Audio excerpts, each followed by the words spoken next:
سورہ بقرہ یہ قرآن مجید کی سب سے بڑی سورہ ہے۔ ایک حدیث اس کی فضیلت پہ سن لیں۔ نبی کریم علیہ السلام نے فرمایا جس گھر میں سورۃ بقرہ پڑھی جائے نا، فرمایا جن کیا وہاں سے تو شیطان بھی بھاگ جاتا ہے۔ سورہ بقرہ گھروں میں پڑھیں، یہ سب سے بڑا تعویذ ہے۔ اگر گھر میں جنات ہوں، کوئی آسیب ہوں، اور یہ وہ والا تعویذ ہے جو مدینے والے رسول نے عطا فرمایا ہے۔ یہ سب سے بڑی سورہ ہے۔ مفسرین فرماتے ہیں اگر کوئی استدلال کی قوت رکھتا ہو تو ایک 100 چیز کا اللہ نے حکم دیا ہے، بلکہ امام اعظم فرماتے ہیں 100 تھوڑی ہے، میری نظر سے پڑھو تو 1000 چیزوں کا حکم دیا، 1000 سے منع کیا ہے، اور 1000 قسم کی نصیحتیں اللہ کریم نے سورہ بقرہ کے اندر فرمائی ہیں۔ اس سورہ مبارکہ کا جو پہلا رکوع ہے نا، اس میں جو سب سے پہلی آیت ہے وہ ہے الف لام میم۔ ان کو کہتے ہیں حروف مقطعات۔ پہلا لفظ ہی جب کوئی قرآن مجید کا پڑھتا ہے نا، بہت بڑا عالم فاضل، بہت بڑا محدث، تو اسے یہ کہنا پڑتا ہے کہ میں نہیں جانتا، اللہ جانتا ہے یا اللہ کا رسول جانتا ہے۔ الف لام میم کا معنی ہم نہیں جانتے، اللہ جانے یا اللہ کا رسول جانے، یا جس کو وہ دونوں بتا دیں وہ جانتا ہے، ورنہ یہ اللہ اور اس کے رسول کا راز ہے۔ یہ آگے ارشاد فرمایا ذالک الکتاب لا ریب فیہ، یہ وہ عظیم کتاب ہے جس میں شک کی کوئی گنجائش نہیں ہے۔ ھدی للمتقین، یہ ہدایت ہے پرہیزگاروں کے لیے۔ سوال یہ ہوتا تھا کہ یا اللہ جو متقی پرہیزگار ہیں وہ تو پہلے ہی ہدایت پہ ہیں، تو قرآن بھی اگر انہیں ہدایت دے گا تو پھر جو گنہگار ہیں ان کی ہدایت کہاں ہے؟ تو اس آیہ مقدسہ کا معنی مفسرین نے یہ بیان فرمایا ہے کہ مطلب اس کا یہ ہے کہ قرآن ہدایت دیتا سب کو ہے، لیکن اس سے ہدایت حاصل متقی لوگ کرتے ہیں۔ بارش برستی ہے نا سب جگہوں پہ، لیکن اگر کسی نے فرش کرایا ہو، ٹائلیں لگوائی ہو، تو وہاں پھل پھول اگ سکتے ہیں، سبزہ اگ سکتا ہے، اس کے لیے زمین کا زرخیز ہونا شرط ہے۔ قرآن مجید سب کو ہدایت دیتا ہے، لیکن قرآن مجید سے ہدایت لیتے وہ ہیں جنہیں اللہ نے تقوی والا دل عطا فرمایا ہے، ڈرنے والا دل دیا ہے۔ آگے جو آیات ہیں نا 5، ان میں اللہ تبارک و تعالیٰ نے متقی لوگوں کی فضیلت بیان کی ہے، نشانیاں بیان کی ہیں کہ وہ کون ہوتے ہیں۔ ان میں پہلا ارشاد فرمایا کہ متقی وہ ہوتا ہے جو غیب پہ ایمان لے آتا ہے، اس چکر میں نہیں پڑتا کہ آنکھوں سے دیکھوں گا تو مانوں گا۔ اور دوسرا فرمایا متقی وہ ہوتا ہے جو نماز قائم کرتا ہے اور اللہ کے دیے ہوئے رزق سے اللہ کے راستے میں خرچ کرتا ہے۔ اور تیسرا فرمایا متقی وہ ہوتے ہیں کہ محبوب جو قرآن ہم نے آپ پہ نازل کیا اس پر بھی ایمان لاتے ہیں، اور جو آپ سے پہلے نازل کیا گیا اس پر بھی ایمان لاتے ہیں، یعنی تورات کو، زبور کو، انجیل کو، اس کو بھی وہ مانتے ہیں۔ اور پھر اللہ کریم نے فرمایا اولئک علی ھدی من ربہم واولئک ھم المفلحون، یہ جو لوگ ہیں نا غیب پر ایمان لانے والے، نماز پڑھنے والے، زکوٰۃ دینے والے، پچھلی کتابوں کو بھی ماننے والے، نبیوں کو بھی ماننے والے، اور رسول پاک پر ایمان لانے والے، فرمایا یہ وہ لوگ ہیں جو اللہ کی طرف سے ہدایت پر ہیں، اور یہ وہ لوگ ہیں جو دنیا میں بھی کامیاب ہو جائیں گے اور آخرت میں بھی کامیاب ہو جائیں گے۔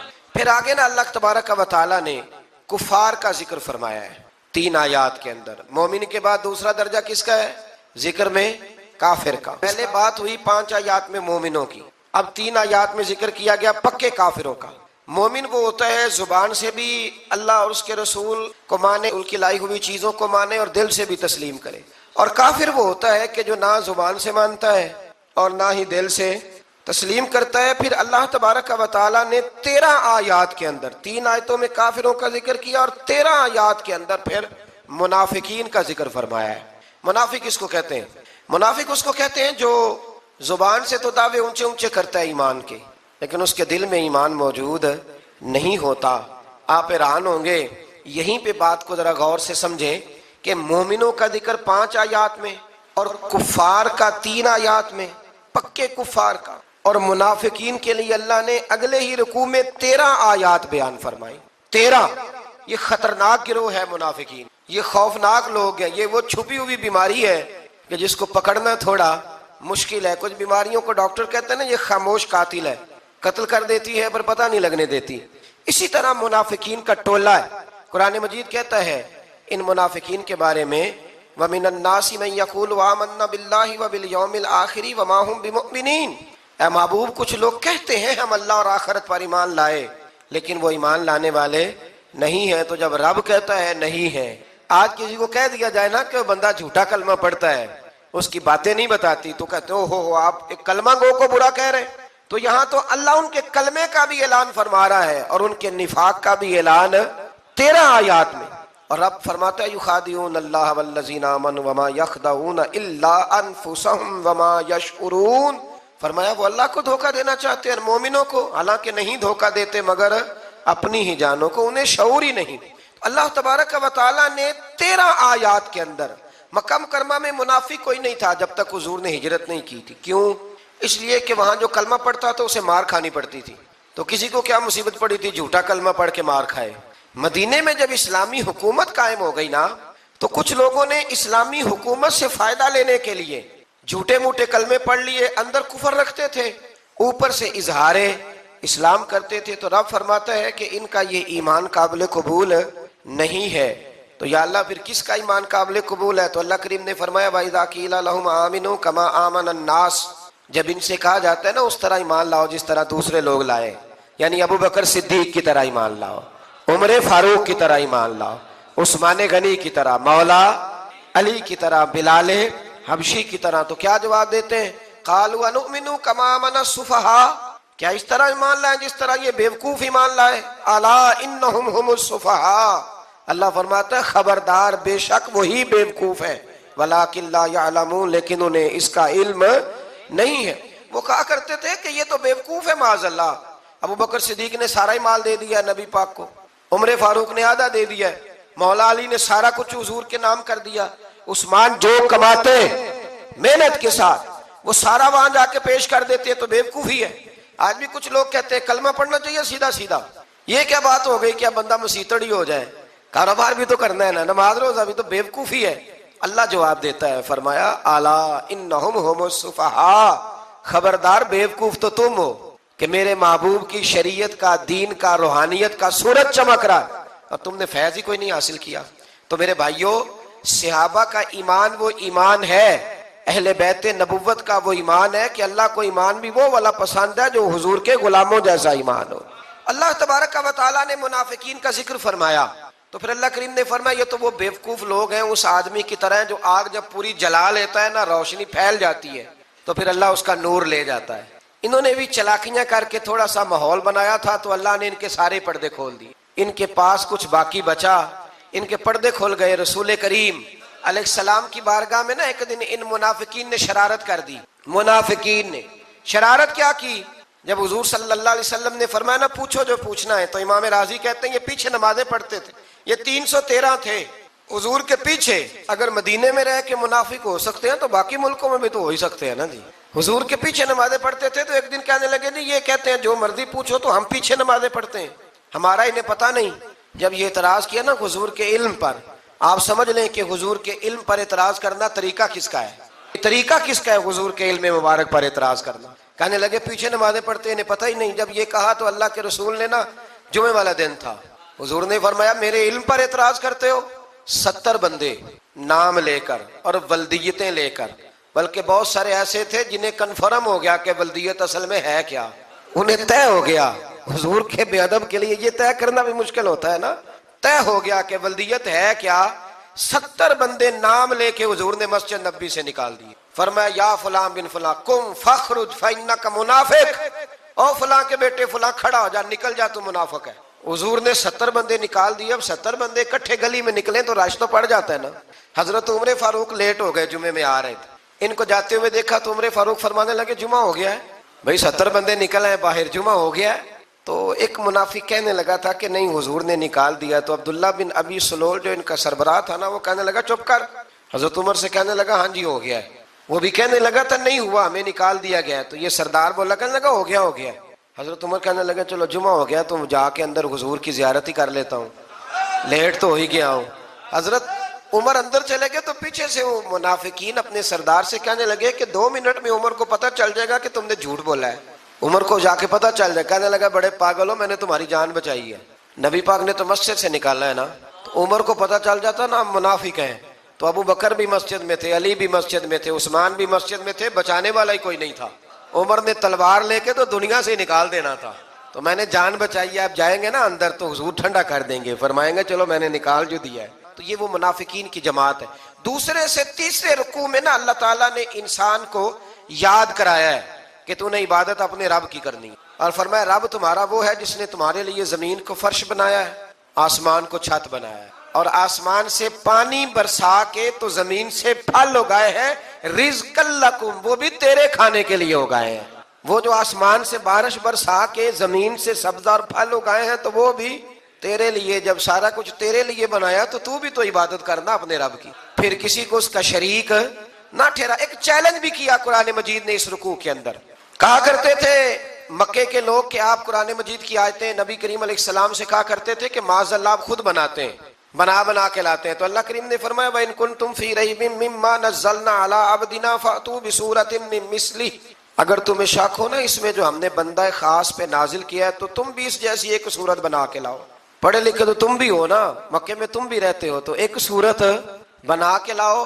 قرآن مجید ہم سے چھینا گیا ہے سازش کے تحت، اس لیے کہ جس قوم کو قرآن آ جاتا ہے نا پھر کوئی کافر اس کا مقابلہ نہیں کر سکتا. دیکھیں نا اگر کافروں کے پاس جواب ہوتا قرآن پاک کا تو بدر اور احد میں نا کوئی آیت بنا کے لاتے قرآن کے مقابلے کی، تلواریں لے کے نہ آتے. ان کے پاس جواب ہی نہیں تھا. اور قیامت تک کسی کافر کے پاس قرآن مجید کا کوئی جواب، قرآن کا کوئی جواب، قسم اللہ کی جواب کوئی نہیں. قرآن کا اس کا کوئی جواب نہیں. کیا بات ہے قرآن پاک کی. وہ ایک دفعہ مسلمہ کذاب بے ایمان کہنے لگا میں نے بنا لیا ہے قرآن پاک کا جواب. معاذ اللہ. جواب کیا بنایا؟ وہ صورت ہے نا القاریہ ملقاریہ وما ادراک ملقاریہ، کھڑکھڑانے والی کیا ہے، کھڑکھڑانے والی تمہیں کیا پتا کیا ہے کھڑکھڑی، قیامت کا ذکر ہے. کہنے لگا میں نے اس جیسی صورت بنا لی ہے. تو کیا بنایا؟ الفیل ملفیل وما ادراک ملفیل. کہنے لگا ہاتھی، تمہیں کیا پتا کیا ہاتھی، تم کیا جانو کیا ہاتھی. تو پاس جو اس کے اپنے بیٹھے تھے نا چیلے، وہ کہنے لگے چپ کر جا، سارے زمانے کو پتا ہے ہاتھی کیا ہوتا ہے. تو پاگل ہے، اس کے دو کان ہوتے ہیں، ایک سونڈ ہوتی ہے، چار اس کے پیر ہوتے ہیں. بیوقوف آدمی قرآن کا مقابلہ کرنا ہے تو کچھ چج کے ساتھ کر، پاگلوں کی طرح مقابلہ کرے گا، جوتے کھائے گا بھی ہمیں بھی پڑھوائے گا. تو قرآن مجید کا کوئی مقابلہ کر سکا؟ تو اس آیہ مبارکہ میں اللہ نے کافروں کو یہ کہا اگر مقابلہ نہیں کر سکتے تو پھر اللہ سے ڈرو ورنہ دوزخ میں ڈالے جاؤ گے. وہ جس کا ایندھن آدمی اور پتھر ہے اور بنائی بھی کافروں کے لیے گئی ہے. اعدت للکافرین، جہنم کس کے لیے بنائی گئی ہے؟ کافروں اور منافقوں کے لیے. مسلمانوں کے لیے بنائی گئی. مسلمان مرضی سے چھلانگے لگائیں تو ان کی موج ہے، ورنہ ان کے لیے جہنم، ان کے لیے اللہ نے جنت بنائی ہے. اور یہ بات کرتے ہی رب کریم نے فرمایا اے محبوب علیہ الصلوۃ والسلام مومنوں کو خوشخبری دے دیں کہ اللہ نے ان کے لیے جنت بنائی ہے، اس میں باغات ہیں، انہیں رزق دیا جائے گا کھانے کے لیے، اور اس میں انہیں پاکیزہ بیویاں دی جائیں گی، اور پھر وہ اس میں ہمیشہ رہیں گے، انہیں اس سے نکالا نہیں جائے گا. آگے جو آیات کریمہ ہے نا اس کے اندر اللہ تبارک و تعالیٰ نے فرمایا ہے کہ اللہ حیا نہیں کرتا سمجھانے کے لیے مچھر کی مثال بھی دینی پڑے. فرمایا قرآن سے کچھ لوگ ہدایت حاصل کرتے ہیں اور کچھ گمراہ ہو جاتے ہیں. جب لوگ اپنی مرضی کی تشریحات چاہتے ہیں تو گمراہ ہوتے ہیں، اور جب قرآن کو رسول اللہ صلی اللہ علیہ وسلم اور امت مسلمہ کی تشریحات کی روشنی میں سمجھتے ہیں تو پھر اللہ ہدایت عطا فرماتا ہے. پھر اللہ تبارک و تعالیٰ نے آگے ارشاد فرمایا حضرت آدم کی پیدائش کا واقعہ. مفسرین نے لکھا اللہ نے مشورہ کیا تھا فرشتوں سے وَإِذْ قَالَ رَبُّكَ لِلْمَلَائِكَةِ إِنِّي جَاعِلٌ فِي الْأَرْضِ خَلِيفَةً. لیکن کچھ مفسرین کہتے ہیں کہ اللہ کو ضرورت نہیں فرشتوں سے مشورہ کرنے کی. اللہ نے فرشتوں سے مشورہ نہیں کیا بلکہ رب نے انہیں آگاہ فرمایا تھا کہ میں لگا ہوں زمین پہ اپنا نائب بنانے، میں خلافت دینے لگا ہوں زمین پہ. اب یہ تو دینے والی کی مرضی ہے نا اس نے کس کو دینی ہے، یہ تو دینے والے کی مرضی ہے نا اس نے. تو کچھ لوگ کہتے ہیں کہ دینے والے سے زیادہ ہمیں پتہ ہے. تو فرشتوں کو بھی یہ اجتہادی خطا ہو گئی، کہنے لگے یا اللہ اسے نہ بنانا، یہ فساد کرے گا، یہ خون ریزیاں کرے گا. تو اللہ نے فرمایا جو میں جانتا ہوں وہ تم. اللہ اکبر. امام راضی فرماتے جب رمضان آتا ہے تو اللہ فرشتوں سے کہتا ہے ذرا یہ کھول کے دروازے دیکھو نا یہ زمین پہ کیا کر رہے ہیں. تم تو کہتے تھے فساد کریں گے اور یہ سارے تراویحیں پڑھ رہے ہیں. تم تو گویا کہتے تھے فساد کریں گے اور یہ تو دیکھو گویا رمضان کے روزے رکھ رہے ہیں، یہ تو میری یاد میں نکلے ہوئے ہیں. تم کچھ کہتے تھے اور دیکھو میں نے تمہیں کہا تھا نا جو میں جانتا ہوں وہ تم. اللہ نے پھر حضرت آدم علیہ السلام کو تمام زمانے کے علوم عطا کیے، علم سکھا لیا. تو فرشتوں سے کہا تم بھی ان چیزوں کے نام بتاؤ تو وہ بتا سکے نہیں. اللہ نے فرمایا اب اس طرح کرو آدم کو سجدہ کرو. سب نے سجدہ کیا سوائے وہ. کہنے لگا یا اللہ صرف تجھے ہی کرنا ہے. کرنا بھی صرف اللہ کو چاہیے پر رب کے آگے بھی جھکنا چاہیے، اور جس کے سامنے رب جھکائے نا وہاں بھی. اور یہ جو عاجزی ہے نا، یہ جو جھکنا ہے یہ علم کے آگے ہے. ہماری مصیبت یہ ہے کہ ہم علم کے آگے بھی گردن جھکانے کو تیار نہیں ہوتے، وہاں بھی ہم خود عالم فاضل بن جاتے ہیں. تو فرمایا کہ سب سے کہا سجدہ کرو، سب نے سجدہ کیا سوائے ابلیس کے. تو پھر ہوا کیا وکان من الکافرین، وہ کافروں میں سے ہو گیا. پھر اللہ نے حضرت آدم کو اور جناب حوا کو نا مقام دے دیا جنت میں رہنے کے لیے اور کہا سارا کچھ کھانا، درخت کے قریب نہ جانا۔ ابھی آپ کسی سے کہہ دیں تھوڑا سا کہ پیچھے نہ دیکھنا، یعنی اگر میری سمجھ لیں ادب کی وجہ سے کوئی 1.5-2 منٹ یا 6 منٹ نہیں بھی نہ دیکھے گا تو سوچے گا ضرور کہ پتہ نہیں اب پیچھے کیا ہے، مصیبت کیا ہے۔ یعنی آپ کہہ کے دیکھ لیں کسی کو، پیچھے نہ دیکھنا، فطرت ہے نا انسان کی، وہ جستجو کرتا ہے، کہا اس درخت کے پاس نہ جانا۔ تو حضرت حوا سلام اللہ علیہ کہتے ہیں دل میں خیال رہتا تھا کہ آخر ہے کیا درخت کے پاس۔ یہی انسان کا عقیدہ توحید ہے کہ جہاں سے رب منع کر دے وہاں وہ منع ہو جائے، اور یہ ان کی خطا نہیں تھی، یہ اللہ کی حکمت تھی، چونکہ رب نے تو پہلے کہہ دیا تھا بنایا ہی زمین کے لیے، تو یہ تو سارا کچھ ہونا تھا تو زمین پہ آنا تھا نا۔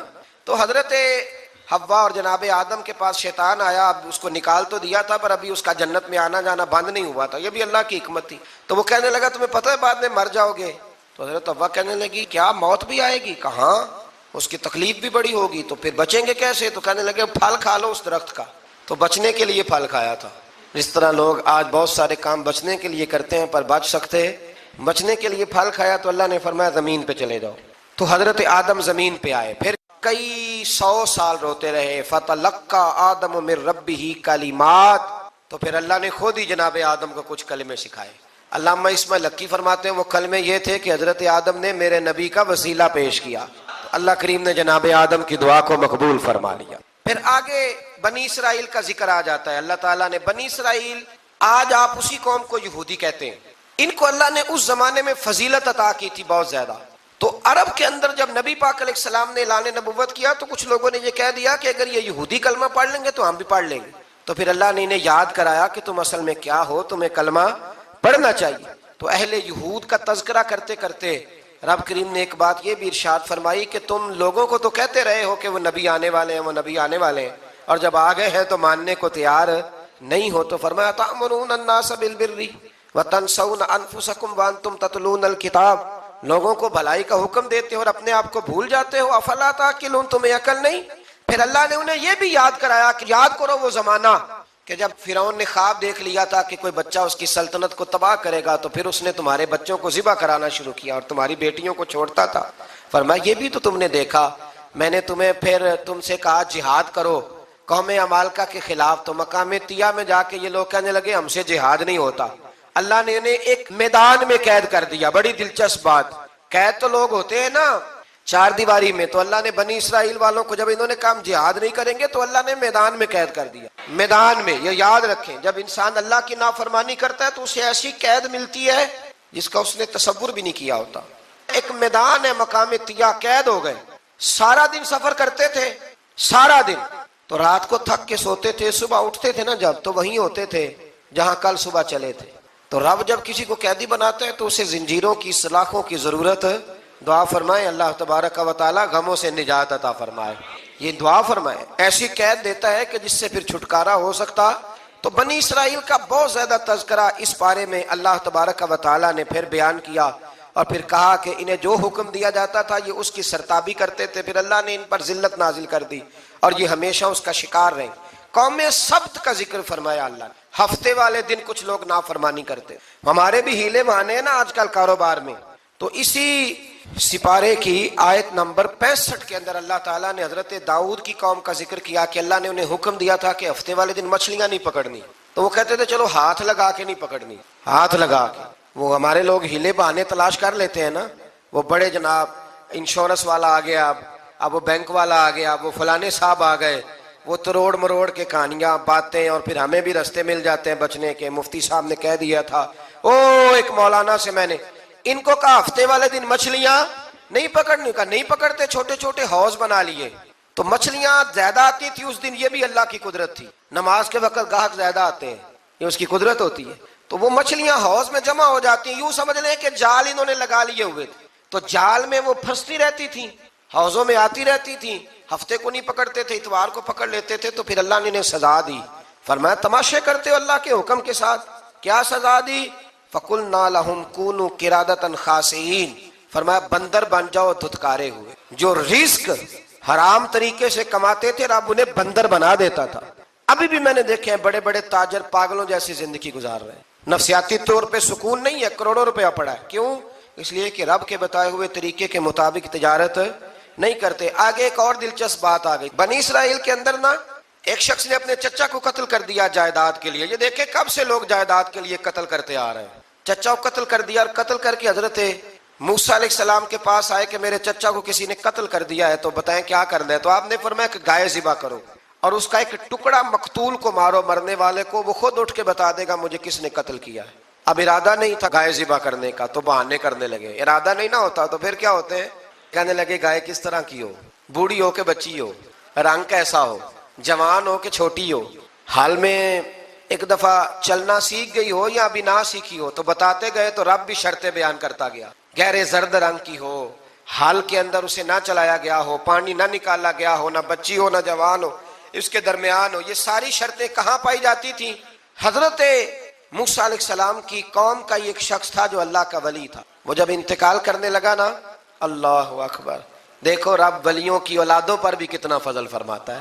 وہ جب انتقال کرنے لگا تو ایک اس کے پاس چھوٹی سی بچیا تھی, گائے کی بچی, اس نے جنگل میں چھوڑ دی. کہنے لگا یا اللہ میں تیرے نام پہ چھوڑتا ہوں, میرا بچہ جوان ہو جائے تو اسے دے دینا, اور تو سرمایہ ہی کوئی نہیں.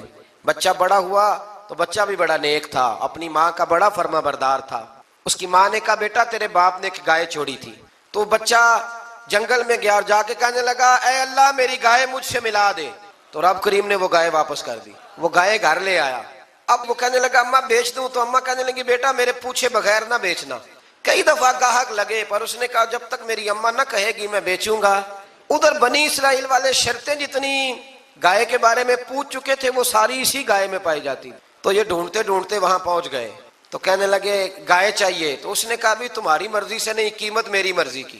ایک مفسر نے تو یہاں تک لکھا ہے کہ اس نے کہا گائے ذبح کر کے نا تو جتنا گائے کے اندر گوشت ہوگا نا اتنا ہی کھال کے اندر تو مجھے مال بھر کے دو گے, اتنے ہی سکے بھر کے دو گے, اتنی اشرفیاں بھر کے دو گے تو پھر تمہیں گائے دوں گا. تو پھر یہ گائے انہیں ملی اور یہ گائے لے کر کے آئے. زیادہ سوالات نہ کرتے تو زیادہ الجھتے نہ. ہم بھی دین کے معاملے میں بڑے سوال جواب کرتے ہیں, اتنا سوال کریں جتنی اس کی ضرورت ہے. ان لوگوں نے سوالات زیادہ کیے تو پھر الجھ زیادہ گئے. تو میرے بھائی اس کا ذکر بھی اللہ تبارک و تعالیٰ نے پہلے پارے کے اندر بیان فرمایا. پھر اللہ کریم نے فرمایا کہ کچھ ایسے لوگ بھی ہیں یہودیوں میں سے جن کا دعویٰ ہو گیا ہے کہ ہم اللہ کے بڑے پیارے ہیں. فرمایا یہ صرف ان کے منہ کی باتیں ہیں, یہ تو قیامت میں پتہ چلے گا نا کہ اللہ کا پیار کس کے ساتھ زیادہ ہے. اور پھر یہ بھی یہودیوں نے دعویٰ کیا ہے. اسی پارے میں اللہ فرماتے ہیں کہ ان کا دعویٰ ہے کہ ہم اللہ کے بڑے پیارے ہیں, جنت میں ہم ہی جائیں گے. تو اللہ فرماتے ہیں پھر مرنے کی دعا تو کرو, جنت میں تو مر کے جانا ہے نا. لیکن رب فرماتے ہیں یہ کبھی مرنے کی دعا نہیں کریں گے, اس لیے کہ انہیں پتہ ہے کہ ہم نے آخرت کے لیے کیا بھیجا. لیکن جی پہلا حکم آ گیا یا ایھا الذین آمنوا کہہ کے, پہلی آیت قرآن پاک کی پہلے سپارے میں پہلی آیت جس میں اللہ نے کہا یا ایھا الذین آمنوا. تو پہلا حکم آمنوا کہہ کے آیت نمبر 104 میں جو اللہ نے حکم دیا ہے نا وہ نبی پاک کی تعظیم کا حکم ہے. پہلا حکم ہی اللہ نے حضور کی عزت اور ناموس کا ارشاد فرمایا. پہلا اس ترتیب کے لحاظ سے وہ ہوا یہ کہ جب نبی پاک کو بات ارشاد کرتے تو صحابہ کرام اٹھ کے عرض کرتے رائینا یا رسول اللہ, حضور سمجھ نہیں آئی ذرا رعایت کر دے. تو یہودیوں کی عبرانی زبان کے اندر نہ ذرا کھینچ کے پڑھتے تھے رائینا, تو اس کا معنی بنتا تھا معاذ اللہ اے ہمارے چرواہے. بکریاں چرانے والے کو بھی وہ رائینا کہتے تھے. تو جب صحابہ یہ کہنے لگے تو اللہ نے منع ہی کر دیا. فرمایا میرے محبوب کے غلاموں اس لفظ کے پیچھے چھپ کے لوگ میرے نبی کی بے ادبی کر جاتے ہیں. تو جس لفظ کا کوئی ایک معنی بے ادبی والا بنتا ہو وہ لفظ بھی میرے نبی کے لیے نہ کہو. لفظ وہ والے کہو جس میں کوئی بے ادبی کا معنی نکلے نہ. یہاں لوگوں نے بڑے بڑے لفظ نہیں بول دیے پھر کہتے میرا مطلب یہ تھا, میرا مطلب وہ تھا. تو نے وہ لفظ بولا کیوں جس کا کوئی غلط مطلب بھی نکل سکتا تھا. اللہ نے فرمایا یا ایھا الذین آمنوا لا تقولوا رائینا, اے ایمان والو رائینا کہو ہی نہ. تو یا اللہ کیا کہیں؟ فرمایا وقولوا انظرنا, تم کہو یا رسول اللہ ایک نظر فرمائیے.